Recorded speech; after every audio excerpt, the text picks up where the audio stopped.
Welcome to Green Building Matters, the podcast that matters for green building professionals. Learn insight in green buildings as we interview today's experts in LEED and WELL. We'll learn from their career paths, war stories, and all things green, because green building matters. And now our host, and yes, he has every LEED and WELL credential. Here's Charlie Cichetti.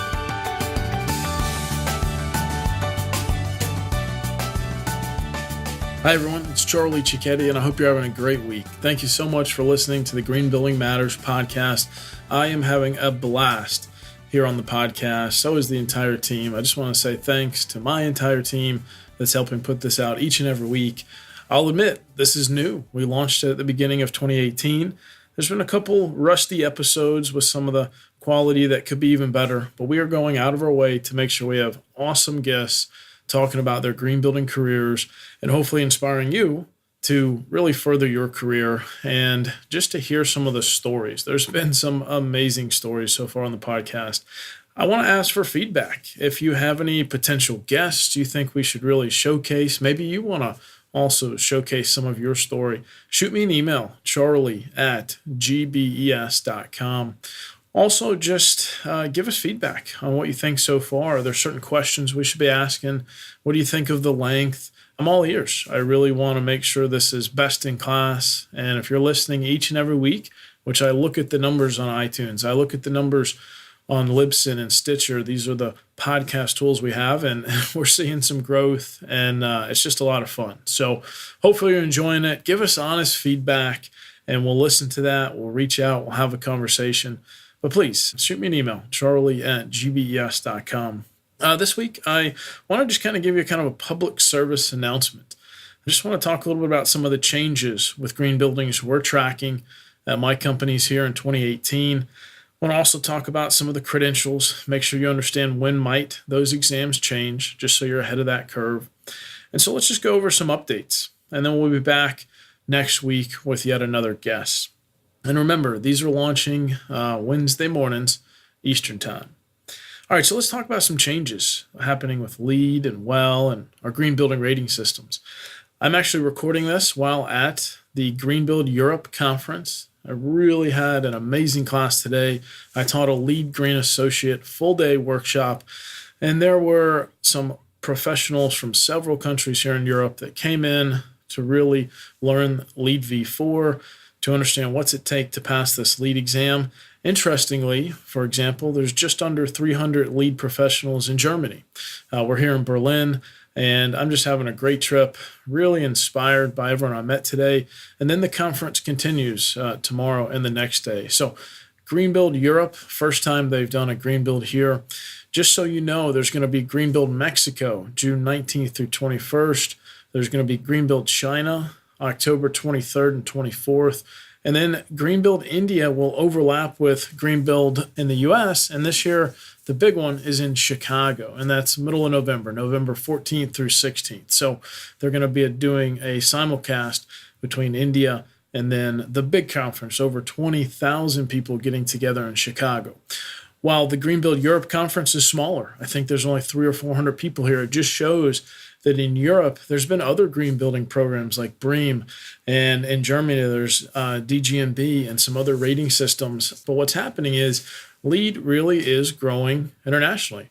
40% of all the LEED projects registered to pursue a LEED certification right now are outside the United States. Mahesh, the newer CEO to the USGBC over the last year and a half plus, he's really pushing global growth and, of course, data and the ARC platform. So we're seeing some pretty exciting growth. I'm excited to meet new friends here and just see them apply LEED and a little bit of WELL here in Europe. Yes, some parts of Europe have been ahead of the United States. But when it comes to LEED, of course, that's a US-based program, and it's just great to see it starting to get more adopted in several countries here in Europe. So let's talk about LEED and some changes you're probably seeing on the USGBC website and newsletter, and that's LEED version 4.1. If you read Mahesh and his write-up, he is very open to say LEED version 4 has not been as successful as they had hoped. Remember, LEED goes through major updates maybe every 5 or so years. In 2009, LEED version 3 came out. And then LEED version 4 was supposed to come out in 2012, but the industry pushed back and said, we're not ready. You want all these changes to materials and our manufacturers. And so then it took a few more years. So we've only had a couple years of LEED v4. Even with that, there's not as many projects that have been able to complete it yet as they would like.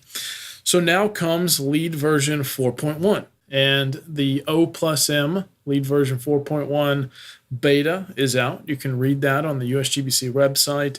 We'll make sure to put a link here in the podcast show notes. Make sure you're up to speed on what changes they're trying to make. And there are some pretty substantial changes, doing away with the regional priority category. Maybe not just using Energy Star to benchmark our existing buildings, but really pushing to integrate kind of a hybrid with the ARC platform and how we benchmark our buildings. There's other prerequisites that have been done away with. And you know what? Sometimes it can be frustrating with all of these changes. I've made a career out of green buildings. But it's one of those, you have to sit back, in my opinion, and you have to say, you know what? They're trying to change these programs so that more buildings all over can try to go through these certifications. While I've gotten used to being able to work on Class A office buildings, for example, that if you can go for LEED, you're going to go for the premier program. I see the vision. I see where they're going with it, as frustrating as it can be sometimes. And we just have to track. We just have to comment. And then if you're a USGBC member company, you can vote on this. They're going to ballot these LEED version 4.1 changes. So just understand there are some changes coming right now. Don't freak out. We had LEED version 3. A lot of you still might be working on projects that are LEED version 3 or LEED 2009. Good luck on those. Finish those up. LEED version 4, of course, if you signed up a LEED project today, new buildings or commercial interiors or existing buildings, yes, you'd have to sign up for LEED version 4. But now if you're an O+M project, you could try LEED version 4.1 right now. Later in 2018, they're going to be coming out with the LEED version 4.1, a beta for BD plus C, so new construction and renovations, interiors, and the other rating system. So be on the lookout for that. Again, I know a lot of change can be frustrating. Human nature just doesn't like change. But as green building professionals, we just have to make sure we have the latest information. We can bring that to our clients, and they may be frustrated. They may think they're a more advanced user of these programs, Energy Star and LEED and WELL. And they're probably going to come to you, the messenger, the lead project manager, and say, what's going on here? I just learned that way. We've done well with that other program. Now they're changing it again. And so make sure those comments are relayed to the U.S. Green Building Council, and hopefully they're heard. Again, that being said, I just want you to know, LEED version 4.1, you're going to be seeing a lot of buzz about that here earlier in the year. At the last Green Build, they really kind of announced it. This is coming. They wanted an upgrade to LEED version 4, so more buildings would be able to be accommodated. So it's upon us. You're going to be seeing some of that come out in 2018. Again, just to clarify, this is a beta. Your projects can try it out. It won't be official for some time, but give it a shot. If you have a project, maybe look at it for LEED version 4 versus LEED version 4.1 and see what would be a better fit for your project. O+M is out now, and then in the next several months, you'll see the BD&C and ID&C comments for LEED version 4.1. WELL version 2. So we've been working off of WELL version 1 since it first came out. WELL's been out for a little over 3 years now. The team at IWBI has been traveling the world. I think they did about 4 roundtables. They had one in Atlanta. They actually just had one here in Berlin. There's been a few, and they've been getting comments from advanced users of LEED, from WELL faculty, from WELL APs.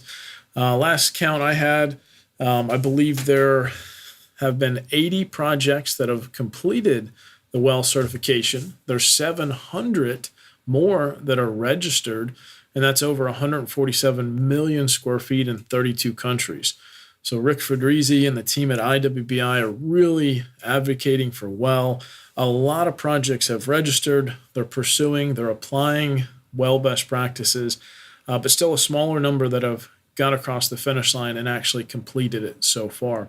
I believe there's about 2,600 well APs and counting.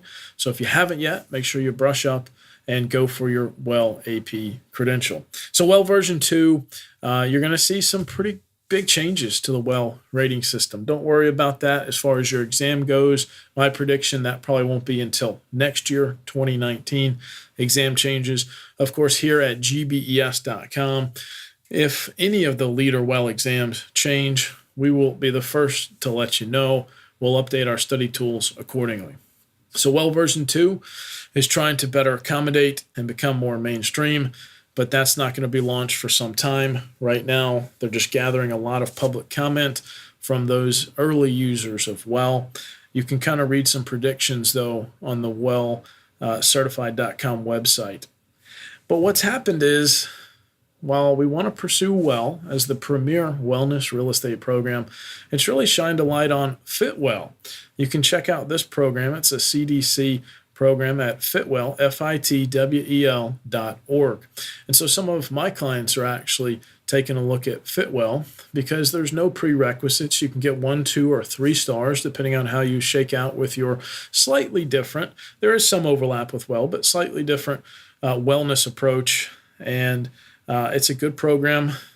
Maybe you want to go for Fitwell now while you're trying to pursue and see how well make some modifications. Again, it just depends on your project. Well has really scaled down pretty nicely when it comes to interiors and core and shell as far as costs go. But for an entire building, especially an entire existing building, well version 1 is just tough and very pricey. When it comes to an existing, say, Class A multi-tenant office building, we're seeing Fitwell be a better approach. Still, go for the well AP credential because those are going to be the fundamentals that you're going to be applying in Fitwell or well. I still wholeheartedly agree that LEED in green buildings is going strong, growing internationally, more of a push on the technical and data side. Then we have wellness. It's the talk of the town. It's at all the conferences. And we're seeing a lot more interest in well and now Fitwell. And then you're going to see more and hear more about resiliency. And so that's going to be coming up in some of the education that we put out. So I'm excited about what 2018 has to bring. Again, if there's any changes, slight tweaks to the credentials or the exams, we'll be on top of it. But I really think it's going to be a focus on gathering that information for LEED version 4.1, getting public comment, tweaking that next LEED upgrade, and then well version 2 is going to take more time before that's officially launched. If you're really interested, though, in the latest with well, check out the quarterly addendum that is put out on the Well Certified website. So that's just kind of a public service announcement. I'm really excited and fired up today. Again, I taught a great full-day LEED Green Associate class, and it just reminds me that I need to tell everyone here listening, maybe you have a LEED credential, but you're ready to move on to that next credential. Or maybe there's someone that is in your circle that you know they should go for this credential, or they kind of studied, then life got busy. It's really important for you to go to them and say, look, get this credential. It's going to give you a career boost. It's really going to help you ask better questions on your projects, no matter what you do next, and just encourage them. Maybe you've passed an exam, you have some old study tools they could read off of. If anyone needs, of course, practice tests, that's what we've done here at GBES for over 10 years. We have made our exam simulator where if you miss a question, here's what you need to know. Here's why you missed it. Here's the categories you're doing okay in. Here's the categories you're not doing okay in. And let's shore up your studies. Go take that 100-question multiple choice exam. I think there's just a big fear in the marketplace that these LEED exams or well exams are impossible. They're so hard. Where am I going to find the time to actually study? It's not that bad. And you make the time, you study, you take the practice tests. Some people learn by reading. Some people learn by listening. Again, we've got some great tools for you, some free, some paid, but we'd love to help you or anyone in your network. So I'm just kind of feeling inclined that there's 204,000 LEED professionals in the world. If you take a look at LEED professionals at a glance as of April 2018, so that's very current. But there's only, if you boil it down, about 30,000 lead green associates, another 40,000 lead AP BD plus C. So about half of that 204,000 number are legacy, are older locked in lead APs from some time ago, and they too need to be updated. What's going on with lead version 4? What's this new thing, lead version 4.1? So we're trying to be that resource for you. If you have any questions, just reach out to us, but be on the lookout as all these updates play out in 2018. So everyone have a great week. Again, just want to kind of speak directly to you. Shoot me some feedback, charlie@gbes.com, and we'll be back with another interview next week. Thanks, everyone. Really appreciate you listening to the podcast. Thank you for listening to this episode of the Green Building Matters podcast. At GBES.com, our mission is to advance the green building movement through best-in-class education and encouragement. Remember, you can go to gbes.com/podcast for any notes and links that we mentioned in today's episode, and you can actually see the other episodes that have already been recorded with our amazing guests. Please tell your friends about this podcast, tell your colleagues. And if you really enjoyed it, leave a positive review on iTunes. Thank you so much, and we'll see you on next week's episode.